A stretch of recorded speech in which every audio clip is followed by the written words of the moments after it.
Hey, are you a songwriter who's interested in getting into music composition, like the nuts and bolts of writing music, motives, melodic formation, harmony, things like that? That's what this video I'm about to show you is all about. It was created for a course that never went live called Composition for Songwriters. And basically, it is, kind of like a college course, sort of, that would have happened over a kind of a short period of time. I'm not going to show you all the videos because they're not all super relevant, but you'll occasionally hear me mention references to like in this module or in your final project or whatever. Just ignore that stuff. The point is I thought this would be a good thing for, for this channel, for, my YouTube channel, which is kind of music focused and just kind of putting out some old material that I did a long time ago, thinking that somebody might find some use out of it. And so, yeah, if you're interested in this kind of thing, I may start putting out more videos that are more recent. This is several years old. You'll notice that I'm using Studio One 5 in the video, and I think as of right now, we're on version 7. Which I think is their last numbered version of Studio One. You're going to move to just like kind of more regular updates to the software and stop numbering them pretty soon. I think that was the rumor I heard.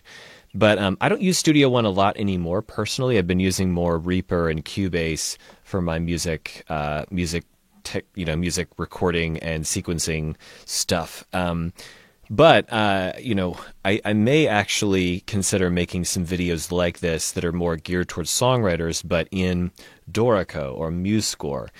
Again, the video is not really for songwriters who feel like they want to learn music notation. In fact, it's kind of designed so that people who don't want to get into all that can sort of glean information from the composing world and apply it in the songwriting world. So I'm only using the MIDI piano roll in this particular video and in the previous video that I showed before about motives and motivic development. So this is kind of the next video in the series, and so yeah, I hope you enjoy. Hey everyone, just wanted to give you another video here on 4-bar phrases and 8-bar periods. This is basically a continuation of what we've talked about with motivic development. Motivic development is like the kind of micro development or micro variations that you can do on a single motive or single musical idea. 4-bar phrases, 8-bar periods are bigger, longer form versions of development or variation on a musical idea. And so just a few things that I want to go over here just to kind of define these terms a bit. Let's back up a little bit and talk about a musical phrase. Now, I've jotted some notes down here which are going to be included in the key points under the video here today. But a musical phrase is almost like a sentence in grammar. It is basically a coherent musical thought that is usually rather short, no more than several bars or measures in length, and usually has a recognizable start and end. One rather easy way to tell that a phrase has concluded is if it has a definite upward arc between two lower pitches, one at the beginning and one at the end. More or less. It's never, exactly perfect, but that's usually how you can tell that a musical idea has transpired and that maybe we're moving on to another musical idea. So, and a 4-bar phrase, as the name would imply, is a phrase that is 4 bars or measures in length. Now, an 8-bar period is basically 2 juxtaposed 4-bar phrases that are, related to one another. So it's a phrase and then maybe like a response to that phrase, but, they're both more or less 4 bars each, and that comprises an 8-bar period. Now, usually in an 8-bar period, there is an antecedent phrase which occurs before a secondary phrase which is called a subsequent phrase. Now, I'm going to show you just a really quick, informal way that you might go about writing a 4-bar phrase in an 8-bar period.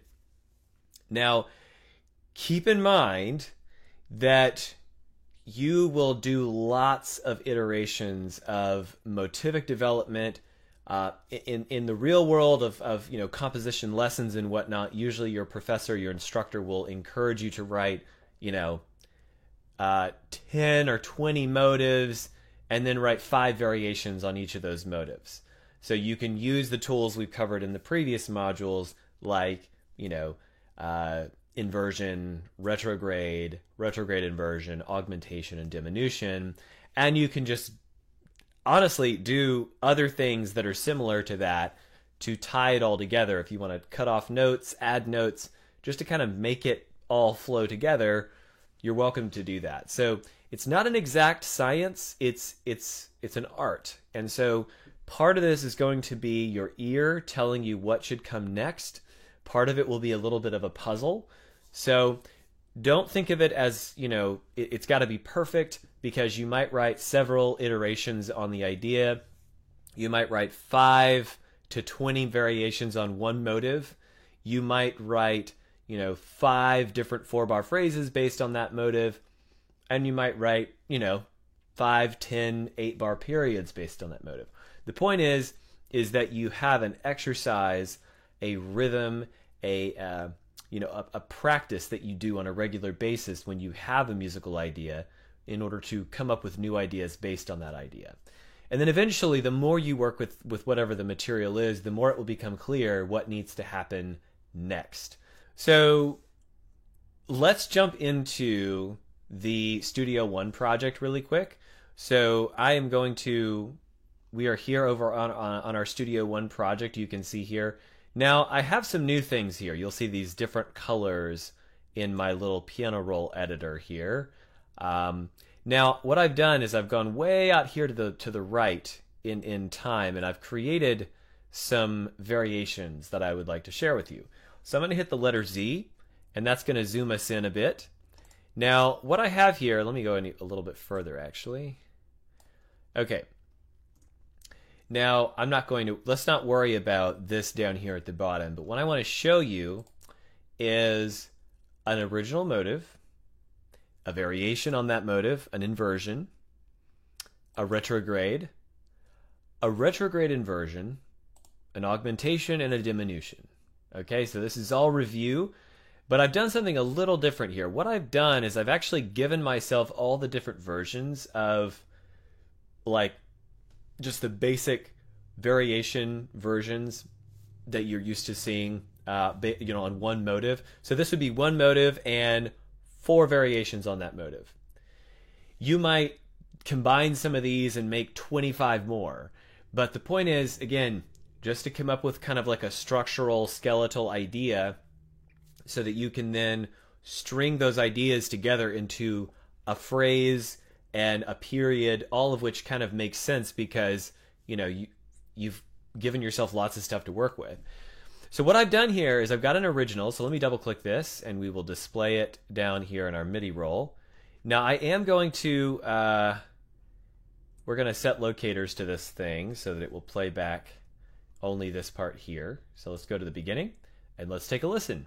Here's the original motive.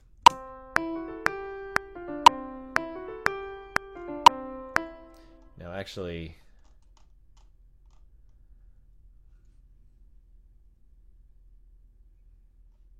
oh, I see what I'm doing. Sorry. The bottom notes are playing. I just want the top notes. So let's mute. Actually, the original was muted too.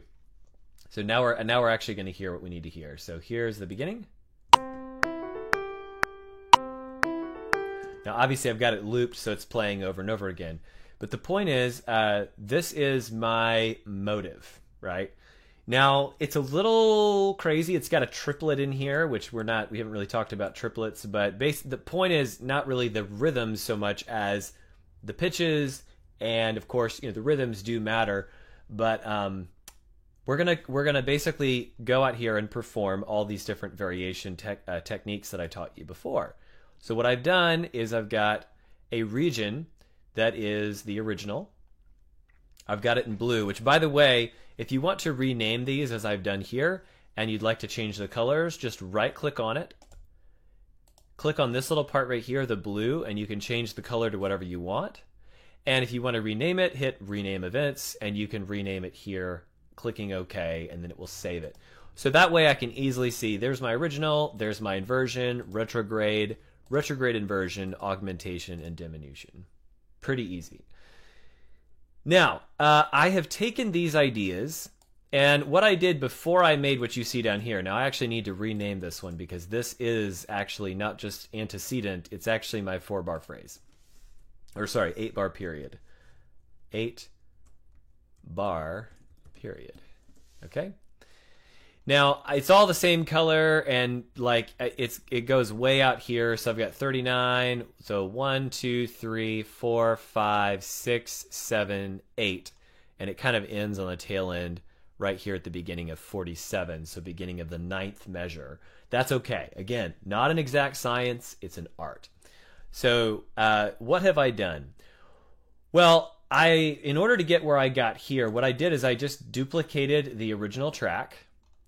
I selected all of my ideas, and I clicked Alt on my computer keyboard, and I clicked on my clicked on the regions up here that are selected with my mouse, and I dragged them down, and that created a duplicate of the originals. So now I have a duplicated version. So what I did is I started with the original, and I kind of moved these off to the other side here, right? So they would be kind of, oh, wait, select, select, select, moved these off a little bit. And then what I did is I kind of worked my way out from this original idea in the right direction, basically till I got out to 4 bars and then out to 8 bars eventually. So let me play for you what I came up with. Now this is not a great, this is just, I did this so quickly, and it does not sound amazing or anything. So don't judge too harshly. It's mostly just an idea. This is probably one of, maybe 2 or 3, maybe 4 variations that I would do on this motive if I were writing this whole piece for real. So I'm going to set my locators to the selected region. I'm going to go to the beginning of this region. Oh, hang on, I meant to hit. There we go. And I'm just going to hit play. And let's listen.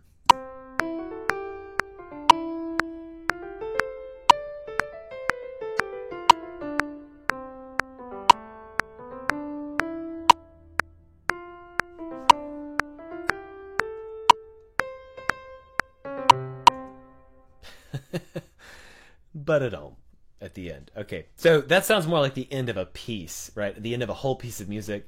So, definitely not perfect. But let's just see. Let's see what we've got here. So if we look at so I started off with the original, right? That's pretty obvious. Hang on. Then. So that's kind of like a little bit of sort of an inversion. Not exactly. It goes in the opposite direction, so I've kind of created an inversion here, and then it kind of goes up, up, up. And then this part right here is just kind of like crazy. I just basically repeated a bunch of those triplets over and over again until I got down back to the original note. Da-da-da-da-da. Ba, ba, ba, ba. Now this is a really interesting thing here. The end of the 4-bar phrase is at bar 43 right here, see? I started the second phrase a little early. I basically elided the second phrase on that last note of the first 4-bar phrase, you see? Bum, ba, da, da, da, da, da, da. So I actually, instead of going up, I went down.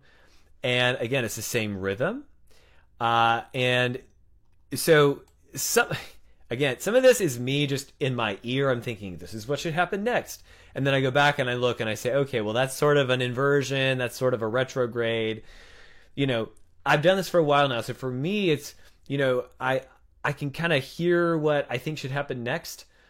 But, for you, for the assignment due in this module, what I want you to focus on is trying to get your ideas to kind of match up with one another. Again, they don't have to be perfect, but the idea is okay, if you've got an original and like an inversion that starts on the first note but goes down, well, move the notes up to where they're stepwise from the original. Let me show you what I mean.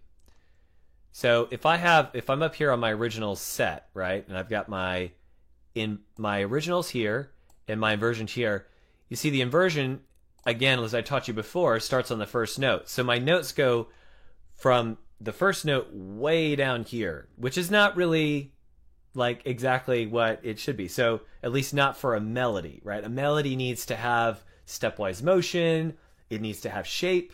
So what we're going to do is, if we're going to try to make these things fit together, at the very least what we should do, and I'm going to hit Alt on my computer keyboard and the up arrow, and look at this. It's moving the notes up.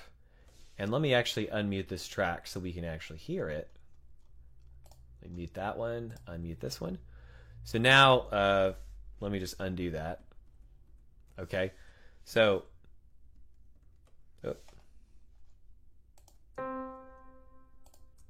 now I can hear all these guys.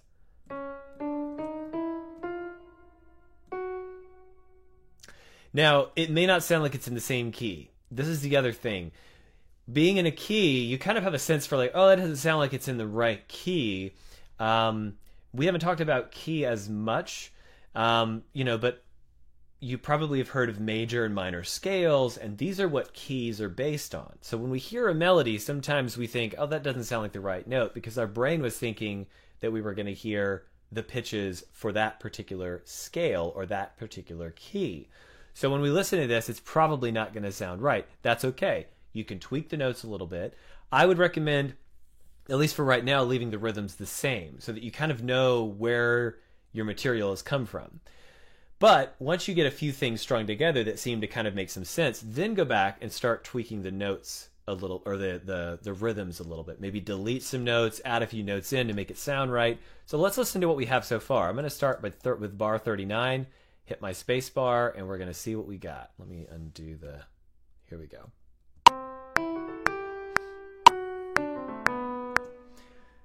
That kind of sounds like it works, kind of, right? The second one's not exactly right, but you can hear a definite ba da da da da ba da ba ba ba. It's like a question and an answer, so that's the whole idea. Now we can take our next idea, and again, this is our, what is this, the retrograde? Now this one's going to sound weird because the rhythms are weird, right? But I'm going to just make it stepwise and see what happens. I'm going to go, again, Alt on my computer keyboard, down on my computer keyboard arrow.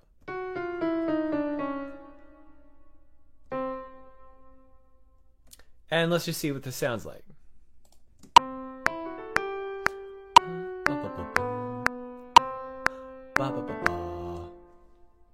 Not too bad. So you see the point at, the idea here is like, okay, how much material can I squeeze out of this one idea? You'd be amazed how much you can do. Now, with a song, for singer-songwriters, your melodies may not be that complicated, but the point is that when you have a melody, I want you to be able to sing it into your computer, into Studio One or Logic Pro, whatever your DAW is. Just sing it in there, record it, and then find a way to pull those notes out so you can start playing with it.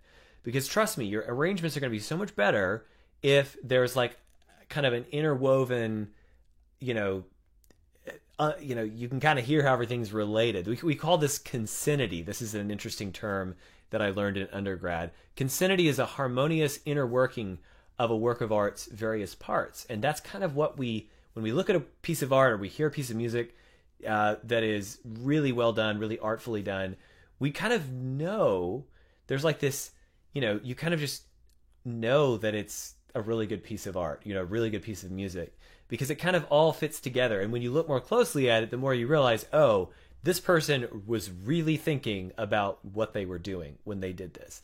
And that's what we're doing here. We're just taking a little bit of composition technique and we're saying, okay, on your song, start to try to do some things like this. Take some of your ideas from this course from your song, from your original song that you're taking and bringing into the course, and start to do this stuff. Your final project, which is coming up at the end of this module, is going to involve taking some of your original material and developing it, making new versions of it. And I'm not looking at anything like, okay, this song has to be amazing. What I want to see is that you've taken your ideas and you've worked with them a little bit. That's it. We're not even trying to finish your song. We're trying to make you realize that, okay, there's a lot of tools here in your tool belt, whether you're using Studio One or some other DAW. There are ways to use the technology to kind of help you, not so much cheat, but just kind of get your material in there so you can start working with it, so you know what you're actually doing with it. And so that's the whole idea. So again, we could keep going here. We could go all the way out. And you know, I don't think I played all of my ideas for you. Let me just go back to where they were when we started. Okay, so let's play just the original, the inversion, the retrograde inversion, the augmentation, and the diminution, and just kind of talk about it for a second.